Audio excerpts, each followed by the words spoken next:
Goa Organics వారి skin care, hair care, wellness products కోసం AP, తెలంగాణలో డిస్ట్రిబ్యూటర్లు కావాలను వివరాలకు స్క్రీన్ పైన ఉన్న నెంబర్కి కాల్ చేయండి. డ్రైవర్ ఈ పదం అనడానికి వినడానికి ఈజీ పదం, కానీ ఆ డ్రైవర్ అవతారం ఎత్తాలంటే ఎంత శ్రమ పడాలి, ఆ తర్వాత ఎంత నిబద్ధతతో ఉండాలి.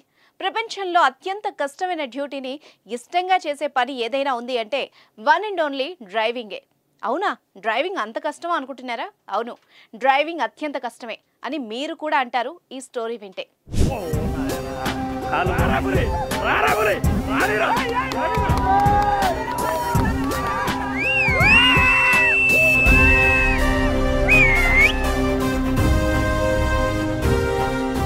వాహనం ఏదైనా సరే గమ్యస్థానం చేరాలంటే డ్రైవరే దిక్కు. వాహనం ఓనర్ అయినా డ్రైవింగ్ చేయాలంటే డ్రైవర్ అవ్వాల్సిందే. మీరు ఏ జాబ్ అయినా తీసుకోండి, డ్రైవర్ వాడాల్సినన్ని అవయవాలు ఏ డ్యూటీలోనూ ఉండవు. ఒక వ్యక్తి ఏదైనా వెహికల్ను డ్రైవింగ్ చేయాలంటే కాళ్ళు, చేతులు, కళ్ళు, చెవులు అన్నిటికీ మించి మైండ్ తప్పనిసరిగా వాడాలి. వీటన్నిటిని డ్రైవింగ్ చేస్తున్నంతసేపు పర్ఫెక్ట్గా వాడాల్సిందే. వీటిల్లో ఏ ఒక్కదానిపై నియంత్రణ కోల్పోయినా ప్రమాదం పొంచి ఉంటుంది. అడుగడుగున ప్రమాదం పొంచి ఉండే ఏకైక జాబ్ డ్రైవింగ్ అనడంలో ఎలాంటి సందేహం లేదు. ఉదాహరణకి కారులో వెళ్తుండగా రోడ్డుపై సడన్ గా కుక్క అడ్డొస్తే ఆ డ్రైవర్ సడన్ బ్రేక్ వేసేందుకు కాల్తో బ్రేకులు నొక్కాలి, చేత్తో స్టీరింగ్ కంట్రోల్ చేయాలి. వెనక నుండి ఏమైనా వస్తున్నాయా అని చెవులకు పని చెప్పాలి, ముందుకు పోయేందుకు కళ్లతో చూడాలి. ఇవన్నీ సరిగ్గా బ్యాలెన్స్ చేయాలంటే మైండ్ వాడాలి.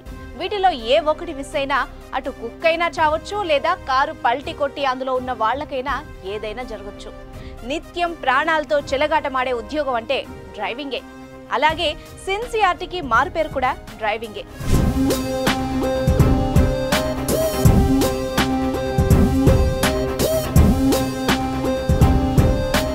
ఇంకో ఉదాహరణ చూసినట్టయితే ఓ స్కూల్ బస్ డ్రైవర్ని తీసుకుంటే అతడికి ఎన్ని సమస్యలున్నా స్కూల్ టైంకి బస్సును ఖచ్చితంగా స్కూల్లో ఉంచుతాడు. ఇంతటి రిస్క్ ఉన్న ఈ డ్రైవింగ్ను అంత ఈజీగా ఎలా చేస్తారంటే కేవలం ప్రాక్టీస్ మాత్రమే.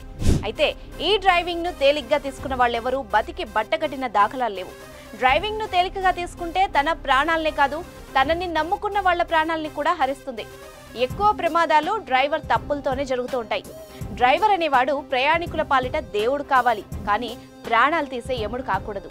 తల్లిదండ్రులు డ్రైవింగ్ లైసెన్స్ రాకుండానే పిల్లలకు బళ్ళు ఇవ్వకూడదు. డ్రైవర్లు మద్యం తాగి వాహనాలు నడపొద్దు. డ్రైవింగ్ అనేది దైవ కార్యంగా భావించాలి. అలాగే డబ్బుంది కదా అని డ్రైవర్ని చులకనగా చూసే వాళ్ళు కూడా లేకపోలేదు. డ్రైవింగ్ అంటే ఆషామాషి విషయం కాదు. ఆ విషయాన్ని ప్రతి ఒక్కరూ గమనించాలి. దేశానికి అన్నం పెట్టే రైతు రాజైనప్పుడు నిత్యం ప్రజల ప్రాణాలని కాపాడుతున్న డ్రైవర్ను దేవుడు అనడంలో తప్పు లేదు అంటున్నారు మన డ్రైవర్ అన్నలు. దీనిపై మీరేమనుకుంటున్నారో కూడా కామెంట్ చేసేయండి.